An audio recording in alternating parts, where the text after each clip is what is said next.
The Promise Walk.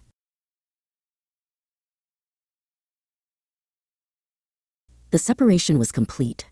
Lot had gathered his flocks and herds and journeyed toward the green, well-watered valley of the Jordan.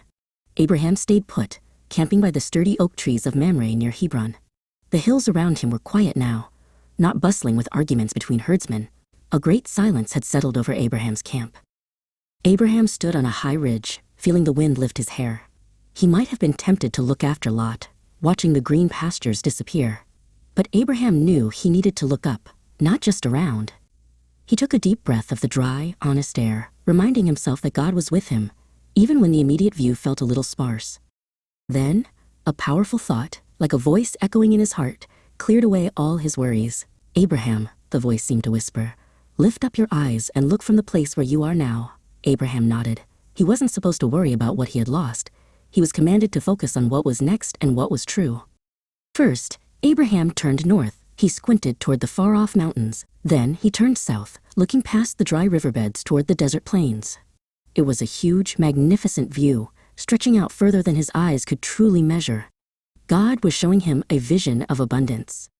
He turned east where the dawn broke each morning, and then swung around to face west, where the sun settled. Every direction his gaze landed, from the nearest rock to the hazy horizon, God was saying, "All of this, as far as you can see, that is yours.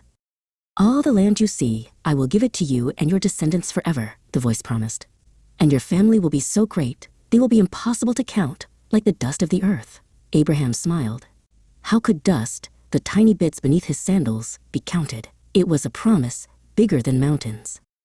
Next came the instruction. "Arise, walk through the length and the breadth of the land, for I will give it to you." This wasn't just a viewing, this was a claiming.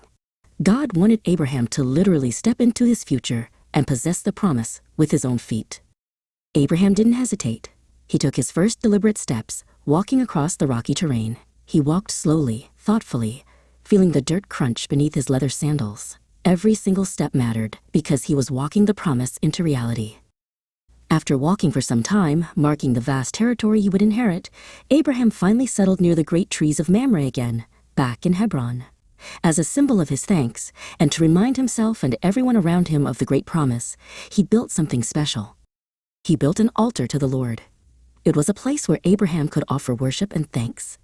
It stood as a permanent marker that even though the best, greenest land had gone to Lot, Abraham had received something far greater, the entire, wide-open world, sealed by God's own incredible promise.